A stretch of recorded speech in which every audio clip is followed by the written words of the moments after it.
Good morning बच्चों।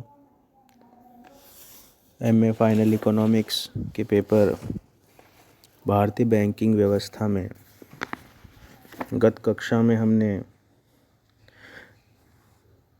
नरसिम्हन समिति report 1998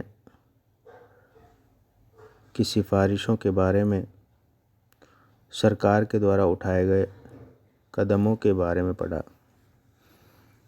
आज हम भारत में ग्रामीण साख के संदर्भ में चर्चा करेंगे।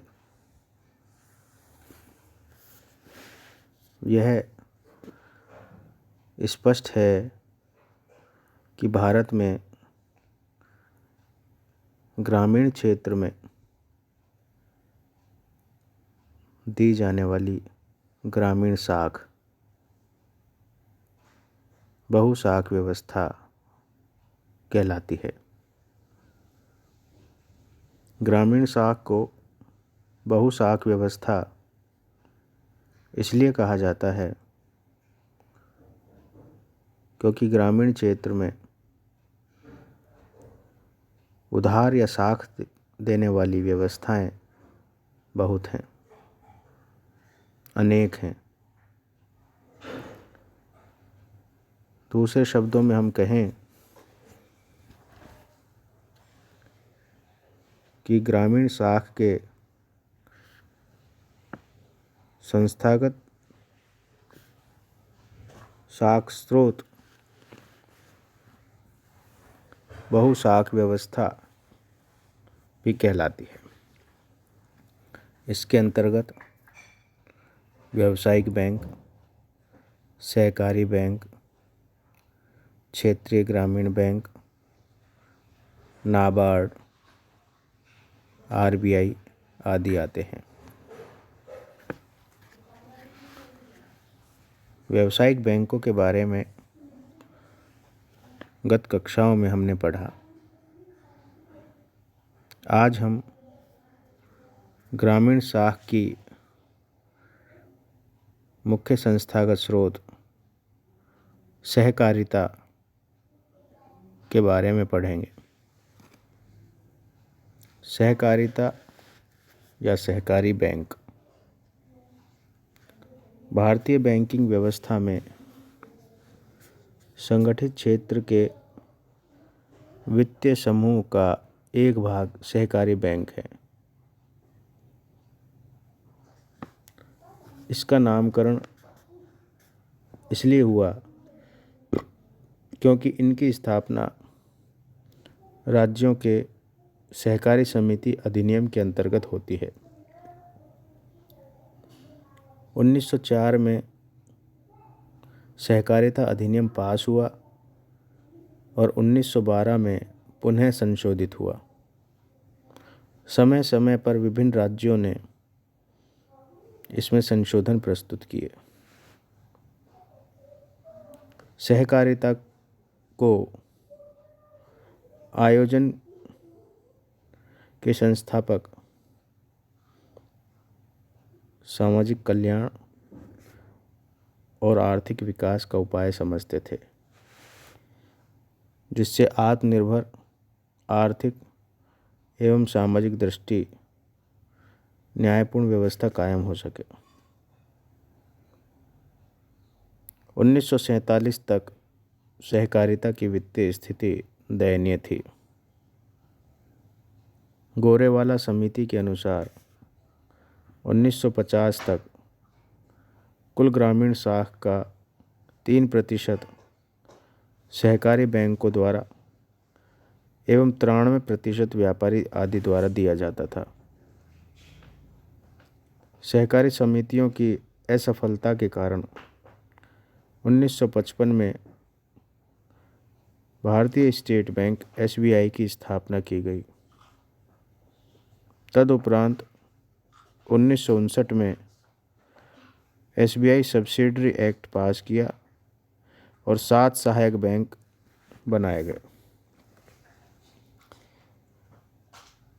सहकारिता आर्थिक दृष्टि से कमज़ोर लोगों का एक लोकतांत्रिक और स्वैच्छिक संगठन है, जिसका उद्देश्य है पारस्परिक सहायता। ग्राम वित्त के संदर्भ में बहुशाख दृष्टिकोण की स्थापना के साथ ही सहकारिता को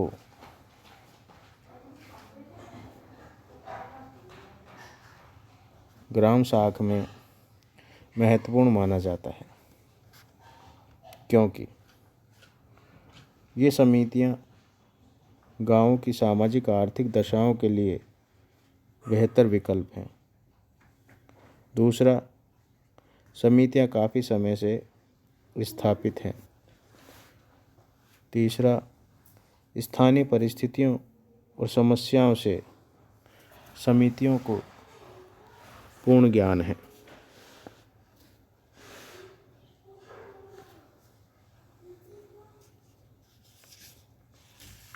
सहकारिता के संदर्भ में 3 स्तरीय व्यवस्थाएं हैं, जैसे सर्वोच्च स्तर पर राज्य सहकारी समितियां,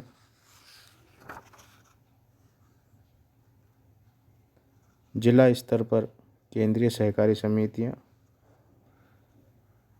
और प्राथमिक स्तर पर प्राथमिक कृषि सहकारी समितियां पैक्स। राज्य सहकारी समितियों के संदर्भ में स्पष्ट है कि सहकारिता की त्रिस्तरीय संरचना का शीर्ष है, जो प्रत्येक राज्य द्वारा अलग अलग संचालित हैं। इनको SCB अर्थात स्टेट कोऑपरेटिव बैंक्स कहा जाता है। ये केंद्रीय सहकारी बैंक CCB को उधार देती है। CCB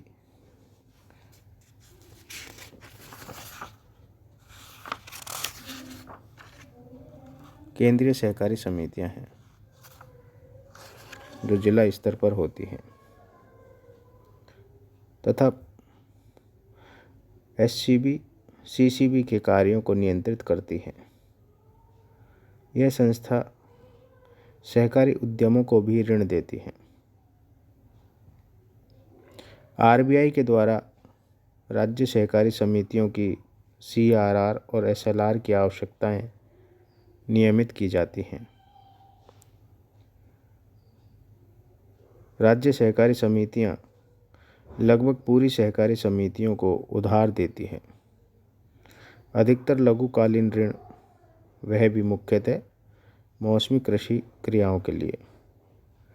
इस ऋण के आधे भाग 50% को मध्यकालीन ऋण में बदल दिया जाता है, ताकि उधार प्राप्त समितियों CCB और प्राथमिक सहकारी समिति द्वारा भुगतान करना सुविधाजनक हो जाए। राज्य सहकारी समितियां, जो कि शीर्ष संस्थाएं हैं और अन्य सहकारी समितियों को उधार देती हैं, फिर भी इनके द्वारा दिए गए ऋणों की बकाया विद्यमान रहती है, जिसके विभिन्न कारण हैं, जैसे काश्तकारों में अनुशासन की कमी, मनोबल का अभाव, राज्य सहकारी समितियों द्वारा की गई कार्रवाइयों का शिथिल होना आदि। राज्य सहकारी समितियों के वित्त संरचना में के विभिन्न अंग होते हैं, जैसे इसके स्वयं के कोष हैं, जिसमें शेयर पूंजी और जमा को शामिल किया जाता है। दूसरा, सहकारी समितियों की जमाएं हैं। तीसरा, भारतीय रिजर्व बैंक और नाबार्ड से लिए गए उधार हैं। इसमें राज्य सहकारी बैंक प्रत्यक्ष रूप से उधार प्राप्त करती है।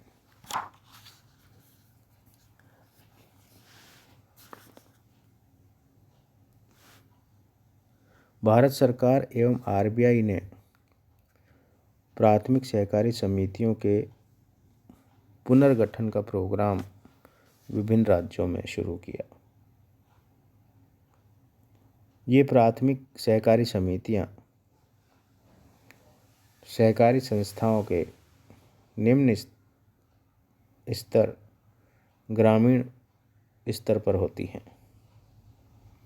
आरबीआई और राज्य सरकारों ने सहकारी समितियों को मजबूत बनाने और सहकारी असंतुलन को कम करने के लिए कदम उठाए ताकि समितियां अशोध्य ऋण, बकाया ऋणों को समाप्त कर सके। इसके लिए कृषि पर राष्ट्रीय आयोग ने सिफारिश की कि कृषि सेवा समितियों एफएसएस का गठन किया जाना चाहिए ताकि ऋण के साथ साथ आदान एवं तकनीकी मार्गदर्शन दिया जा सके। पैक्स अर्थात प्राइमरी एग्रीकल्चर कमिटीज़,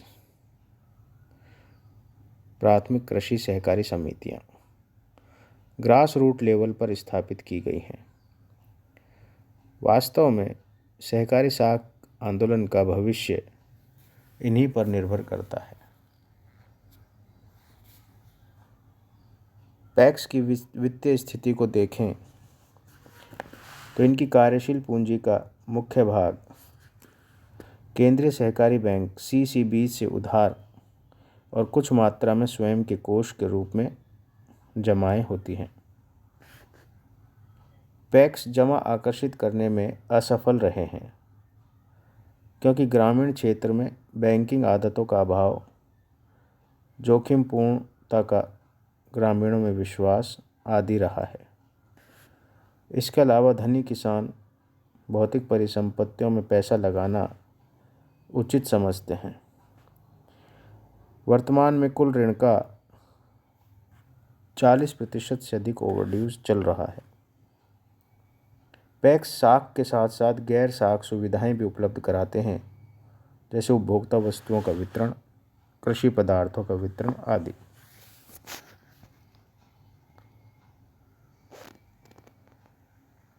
जिला स्तर पर सहकारी संस्था केंद्रीय सहकारी समितियां होती हैं। इन्हें जिला सहकारी समिति भी कहते हैं। इनकी वित्त व्यवस्था में हिस्सा पूंजी, जनता की जमाएं, एससीबी से उधार शामिल होता है। इसका मतलब प्राथमिक सहकारी समितियों को उधार देना है। त्रिस्तरीय संरचना में यह राज्य सहकारी बैंक और प्राथमिक कृषि सहकारी बैंक के मध्य अंतर्वर्ती संस्था है।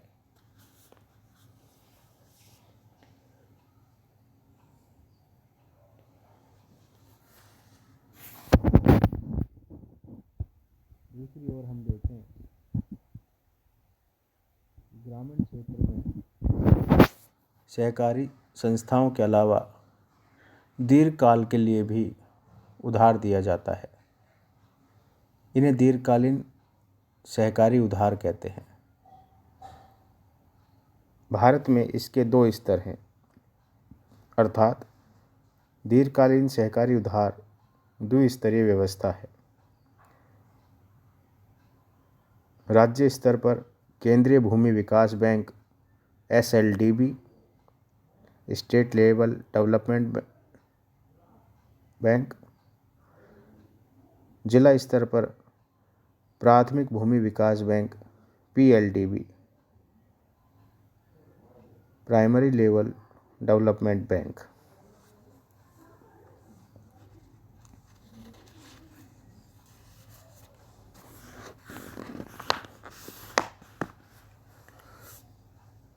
प्रारंभ में एसएलडीबी 19 थे और पीएलडीबी 733।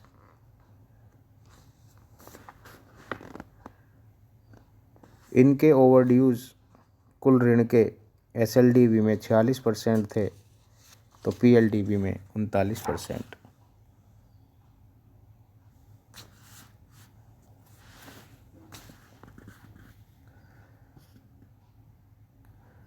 आरबीआई और नाबार्ड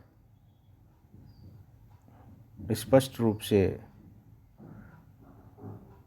केंद्रीय सहकारी बैंक और प्राथमिक कृषि सहकारी समितियों को प्रत्यक्ष रूप से वित्त उपलब्ध नहीं कराते, क्योंकि त्रिस्तरीय संरचना का एक अनुशासन है और उसके पद सोपान को बनाए रखना पड़ता है। दूसरा, राज्य सरकार राज्य सहकारी बैंकों के माध्यम से पैक्स और सीसीबी को वित्त प्रदान करती है। यह त्रिस्तरीय संरचना आपस में कोषों के द्विमार्गीय प्रवाह के माध्यम से जुड़े हैं। उच्च समितियों द्वारा निम्न समितियों को उधार और कोषों का पैक्स से सीसीबी और सीसीबी से एससीबी की ओर प्रवाह।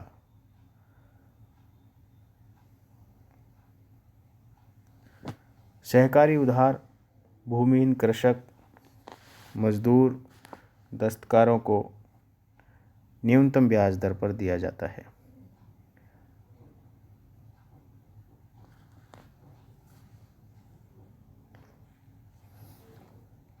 इस प्रकार स्पष्ट है कि भारत में ग्रामीण शाख की सहकारी शाख व्यवस्था की त्रिस्तरीय संरचना पाई जाती है, जिसमें राज्य स्तर पर राज्य सहकारी बैंक, जिला स्तर पर केंद्रीय सहकारी बैंक एवं ग्राम स्तर पर प्राथमिक कृषि सहकारी समितियां हैं।